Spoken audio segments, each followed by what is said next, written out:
নমস্কার। পজিটিভ বার্তার উদ্যোগে আমাদের এক নতুন অভিনব উদ্যোগ শান্তিনিকেতন ই-হাট। সৃজনশীলতা, সংস্কৃতি এবং ডিজিটাল প্রযুক্তির এক দৃঢ় মেলবন্ধন। এখন থেকে লাইভ সম্প্রচার সরাসরি শুধুমাত্র আপনারা দেখতে পাবেন আমাদের পজিটিভ বার্তা প্ল্যাটফর্মে, সোম থেকে রবি বিকেল 3টে থেকে 5টা পর্যন্ত। বিশদ জানতে আজই যোগাযোগ করুন আমাদের স্ক্রিনে দেওয়া এই নাম্বারে 9732615531। নমস্কার, পজিটিভ বার্তা বিকাশ টকশোর পর্দায় সকলকে স্বাগত জানাই।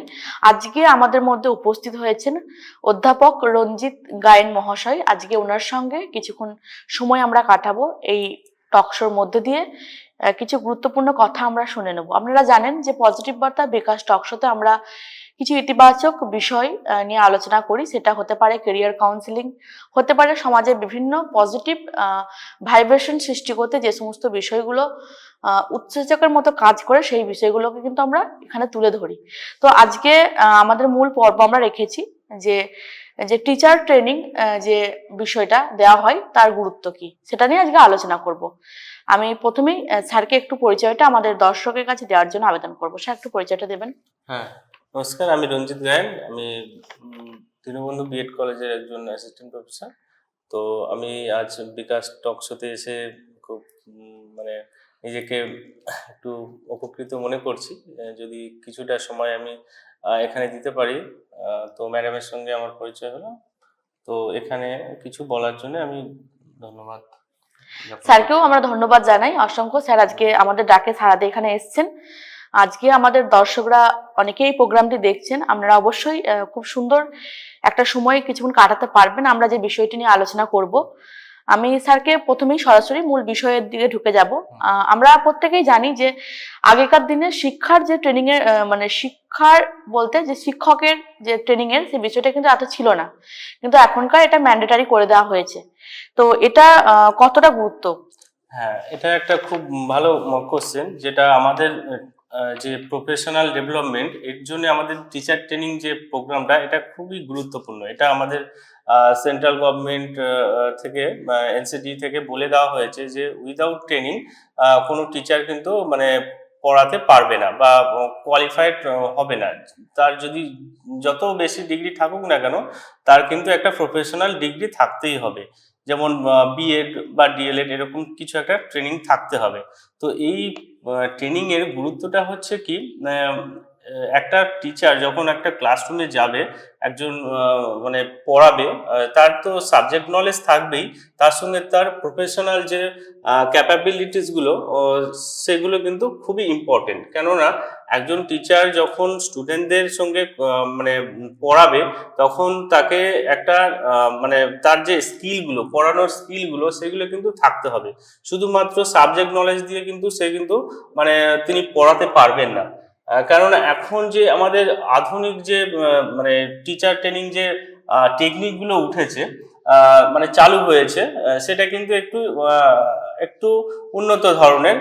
যেমন ডেমনস্ট্রেশন মেথড, হ্যাঁ, এগুলো কিন্তু মানে স্টুডেন্টদের সঙ্গে মানে ফেস টু ফেস মানে হ্যান্ডস অন অ্যাক্টিভিটির মাধ্যমে পড়ানো। আর বিভিন্ন কম্পিউটারাইজড যে পড়ানোগুলো, টেকনিকগুলো, সেগুলো এসছে। যেমন overhead projector, computer, ICT lab, এর মাধ্যমে কিন্তু পড়ানো। সেইগুলো কিন্তু এই টিচার ট্রেনিং যে ট্রেনিং দেওয়া হচ্ছে, এই প্রফেশনাল ক্যাপাবিলিটির মধ্যে কিন্তু থাকছে, যাতে করে একটা স্টুডেন্ট খুব ভালো করে সে কিন্তু মানে নলেজটা নিতে পারে। তো এখন এর গুরুত্বটা খুবই মানে বেড়েছে এখনকার দিনে। কেননা বিভিন্ন যে কম্পিটিটিভ এক্সামগুলো হচ্ছে, স্কুল সার্ভিস কমিশন, হ্যাঁ, এই সমস্ত ফিল্ডে কোনো একজন টিচারকে আসতে গেলে অবশ্যই তাকে এই প্রফেশনাল যে ডিগ্রিটা, সেটা কিন্তু ম্যান্ডেটারি করে দেওয়া হয়েছে। এটুকুই ম্যাডাম। স্যারকে ধন্যবাদ। আমরা অবশ্যই যে টিচার ট্রেনিং এর গুরুত্ব বিষয়টি স্যার তুলে ধরলেন। আর একটা কথা স্যারকে বলবো যে আগেকার দিনে আমরা দেখেছি আমরা যে সমস্ত টিচারদের কাছে পড়েছি তাদের কিন্তু বিএড বা ডিএডটা কিন্তু ম্যান্ডেটরি ছিল না, কিন্তু এখন যে সমস্ত যে জেনারেশনটা যারা টিচার ট্রেনিংটা নিয়ে তারা শিক্ষক বিষয়ে নিজেকে যোগদান করছেন, তাদের যে বিদ্যালয়গুলোতে যেভাবে পড়াচ্ছেন, যারা হয়তো যখন বিএডে আমরা দেখেছি যে স্কুল টিচিং একটা ব্যাপার থাকে, তারা কিন্তু প্রশিক্ষণে ওখানে নিচ্ছে, তার ফলে যে একটা শিক্ষকের কাছ থেকে একটা শিক্ষার্থী যে বিষয়টা পাচ্ছে সেটা কতটা শিক্ষার ক্ষেত্রে ডেভেলপ করতে পারে? হ্যাঁ, এটা খুবই গুরুত্বপূর্ণ। তো যখন আমরা একটা ক্লাসরুমে যাচ্ছি, হ্যাঁ, অ্যাজ এ টিচার, তখন সেখানে অনেকগুলো ফ্যাক্টর কাজ করছে। একটা স্টুডেন্টকে যেমন তাকে অনেকটা সিম্প্যাথেটিক বা এমপ্যাথেটিক ব্যাপার নিয়ে দেখতে হচ্ছে। হ্যাঁ, এখন কিন্তু আগে কি হতো, মানে কোনো একটা টিচার তার ইমোশনগুলোকে কন্ট্রোল না করে মানে মানে পেটুনি দিয়ে দিত। হ্যাঁ, মানে তার মেন্টাল কন্ডিশন দেখা হতো না অতটা। যদি কোনো স্টুডেন্ট পাচ্ছে না মানে তাকে মেরে ধরে যে কোনো ভাবেই তাকে পড়ানো হতো। কিন্তু এখন সেই সিস্টেমটা কিন্তু উঠে গেছে। আগে ছিল টিচার সেন্ট্রিক শিক্ষা ব্যবস্থা, মানে যে একজন টিচার বলছে, যেটা বলছে সেটাই কিন্তু ফাইনাল।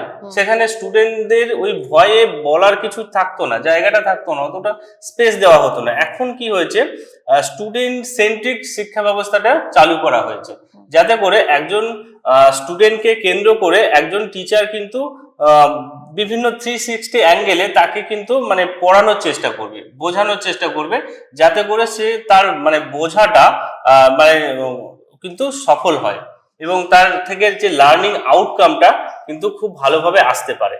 এটা কিন্তু খুব একটা মানে গুরুত্বপূর্ণ বিষয়, যেটা কিন্তু আমাদের সোসাইটিতে এর এফেক্টও পড়ছে, যাতে করে একজন একজন টিচারের কাছে যখন পড়বে স্টুডেন্টরা, সে কিন্তু অনেকটা তার ডেভেলপ হবে, একাডেমিক ডেভেলপমেন্ট হবে, হ্যাঁ, এবং তার মেন্টাল ডেভেলপমেন্ট সবকিছুই কিন্তু তার খুব ভালোভাবে হবে।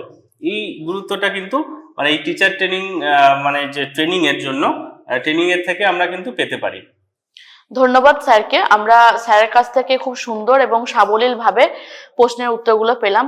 অবশ্যই টিচার ট্রেনিং বিষয়টি গভর্নমেন্ট ম্যান্ডেটারি করার পরে এটা শিক্ষা ব্যবস্থার ব্যাপক একটা উন্নতি হয়েছে আমরা এটা মনে করি। কারণ আপনারা দেখবেন আগেকার দিনে শিক্ষকরা ক্লাসে যখন যেতেন তারা কিন্তু বই থেকে বা তার একটা সাবজেক্ট নলেজ থেকে সে পড়াতেন, কিন্তু আমাদের যে বিএড বা ডিএড যে ট্রেনিং পিরিয়ড হয় সেখানে কিন্তু চার্ট, মডেল, বিভিন্ন যে প্রয়োগ, আমি ভাবছি যে স্যার পড়াচ্ছে, হয়তো আমি যদি বলি হিস্ট্রি সাবজেক্টের ওপর বলছি, হয়তো তাজমহলের বর্ণনা দিচ্ছেন, সে কিন্তু মুখে বলে বর্ণনা দিচ্ছেন, কিন্তু স্টুডেন্টের সামনে যদি আমরা তাজমহল বা লালকেল্লা বা কুতুব মিনার এই সমস্ত বিষয়গুলো চার্টের মাধ্যমে বা মডেলের মাধ্যমে দেখাই, কিন্তু তার মনে বেশি ইফেক্ট পড়বে বলে আমরা মনে করি। এই যে বিষয়গুলো ট্রেনিং এর মধ্যে কিন্তু ইনক্লুড হয়েছে। এবং তার পাশাপাশি স্যার আরেকটা বিষয় বললেন যে টিচার কেন্দ্রিক একটা পড়াশোনা ছিল, যে পারছে না তো তার কেন পারছে না সেটা দেখা। এই যে আমরা জানি যে প্রত্যেকটা স্টুডেন্ট তো সব বিষয়ে ক্যাপাবল হবে এটা নয়, সব বিষয়ে যে দক্ষ হবে না, কেউ হয়তো ম্যাথে ভালো হতে নাও পারে, সে ইংলিশে দক্ষ বেশি হতে পারে, কারো জিওগ্রাফি বোরিং লাগতে পারে, হিস্ট্রি ভালো লাগতে পারে। কিন্তু আগেকার দিনে কি হতো, চাপিয়ে দেওয়া হতো। কিন্তু এখন যেটা বলা হয়েছে বা এই ট্রেনিং এর মাধ্যমে শিক্ষকদের যেটা শেখানো হয়, যেটা চাপিয়ে দেওয়া যাবে না, প্রথমে তার সে কতটা নিতে পারছে সেটা শিক্ষককে আগে দেখতে হবে। তো এই বিষয়গুলো কিন্তু ইনক্লুড করা হয়েছে।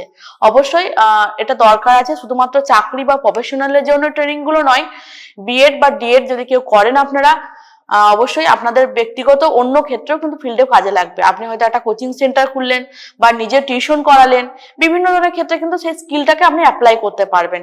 তো যারা বিএড ডিএড করতে চাইছেন, স্যার যেহেতু দীনবন্ধু বিএড কলেজ থেকে এসেছেন, দীনবন্ধু বিএড কলেজের অধ্যাপক উনি, আজকে আমাদের এই ডেসক্রিপশনে দীনবন্ধু বিএড কলেজের ফোন নাম্বার দেওয়া থাকবে। যারা বিএড কোর্স করতে চাইছেন অবশ্যই যোগাযোগ করবেন, তার সঙ্গে এখানে ডিএড লোডও করানো হয়, সেটার সঙ্গে যোগাযোগ করতে পারবেন। আমি আবারও অসংখ্য ধন্যবাদ জানাই রঞ্জিত স্যারকে এই প্ল্যাটফর্মে পেয়ে। নমস্কার স্যার।